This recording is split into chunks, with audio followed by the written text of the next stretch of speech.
Můžeš doprostřed takhle. To můžeš takhle doprostřed, můžeš. Ten nemluv mi do toho. Dobře, tak já ti o tom nebudu mluvit. Tak mluv ty. Díky. Já vám něco řeknu. Takový recita. Lidičkové moji zlatý, buďte od té dobroty, vyslechněte tuto píseň o leničce i s blablusem. Odpusťte mi z prostoty. Lenka, Roman, jak tu stojí? Sedí. Stojí. Jenom chvíli už jsou svoji. Nikdo z vás však neví, co zatím vše stojí.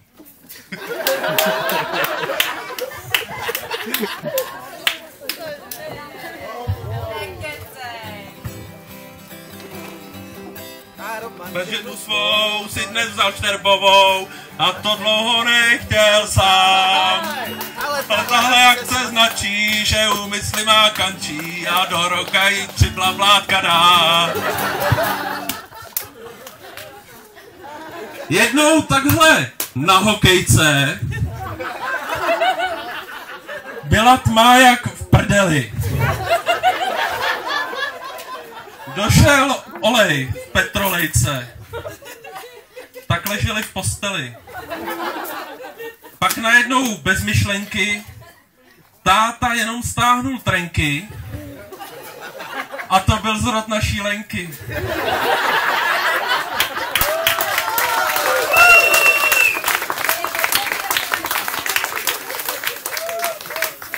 A rok na to v porodnici říká Lojza Olině: dítě černé jako bota.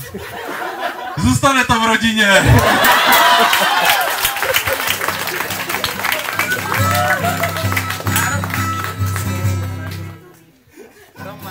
Svou si nevzal červovou a to dlouho nechtěl sám. Ale to značí, že úmysly má kančí a do roka jí 3 blablátka dá. Na základce jde to hladce. Lenka honí hypíky a ten Roman černá plíce kouří ciga z trafiky. A než Lence stvrdli dvorce, potkali se na obchodce. Je to škola výběrová pod Šeršíma Peterková.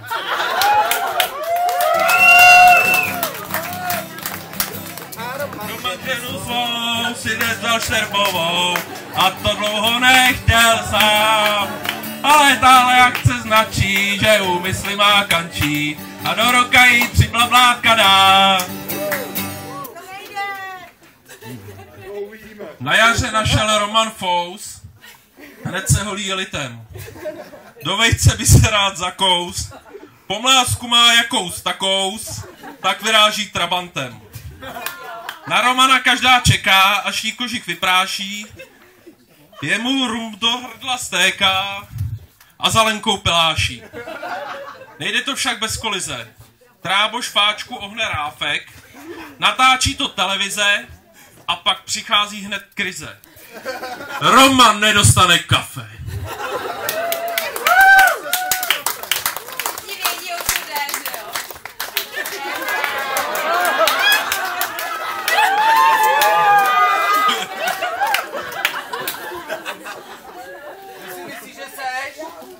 Já jsem nějaký Roman Blabla, vole. Já jsem nějaký Jašurek.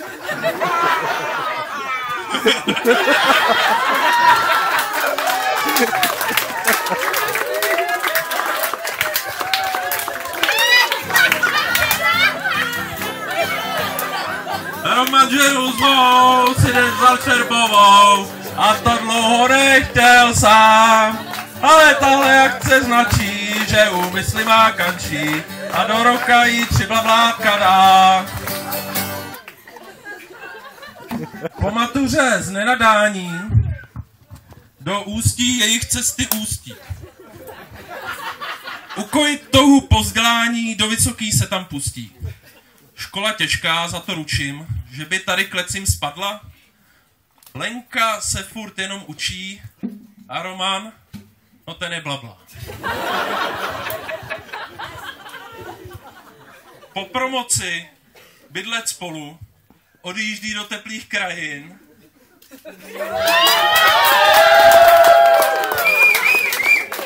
Každé 10 kilo dolů, živy jsou tam jenom z malin. Luky, co je, vole? A Roman ženu svou si nevzal šterbovou a to dlouho nechtěl sám. Ale tahle akce značí, že úmysly má kančí a do roka jí připlablátka dá. Romana Šterbovi už znají. Jak jen představit teď Lenku? U blablů dělají hají.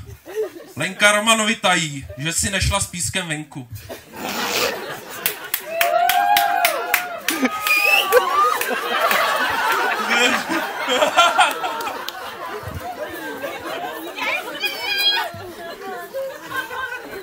Lence to trvá.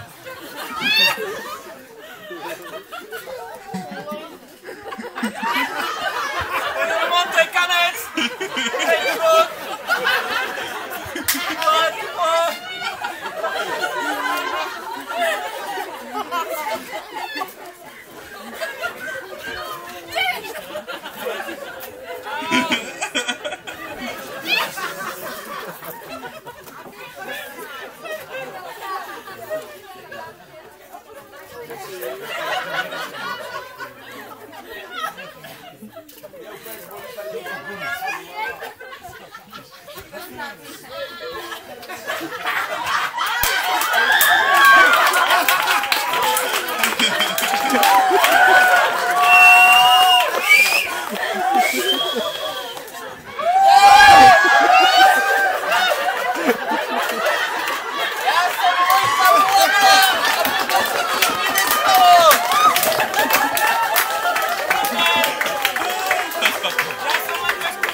A Roman ženu svou si nevzal Šterbovou a to dlouho nechtěl sám. Ale tahle akce značí, že úmysly má kančí a do roka jí přiblablátka dá. Na dovču jedou do Soči, peněz mají plný kotle, Roman dře jak fantoči a Lenka prodává kotle. I když ráda chodí pešky, u toho se hubne líp, Roman moc rád drtí ješky a na to je potřeba džíp.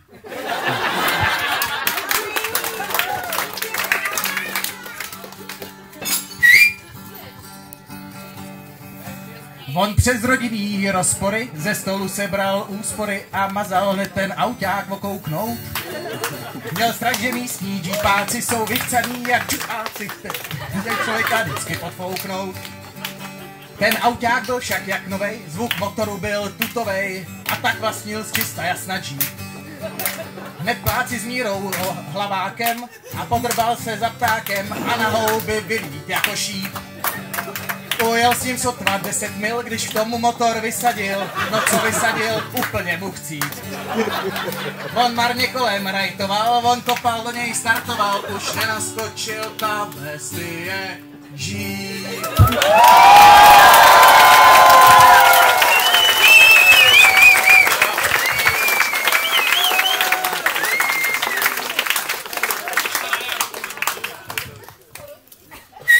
Čas plyne však jako voda, oba zrají do důchoda.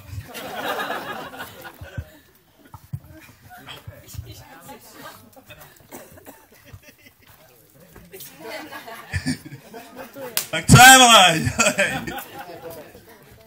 Kopíč. Bingo.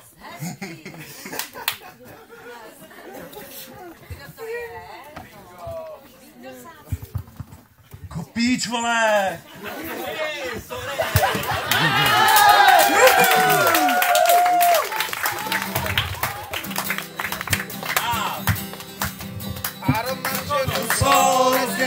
Vzal Šterbovou a to dlouho nechtěl sám. Ale tahle akce značí, že už slimákančí a do roka jí 3 blablátka dá. Si vzal dneska šterbovou a přemluvu nechtěl sám. Ale tahle jak te tlačí, že umí slimákančí a do roka jí 3 blablátka dá.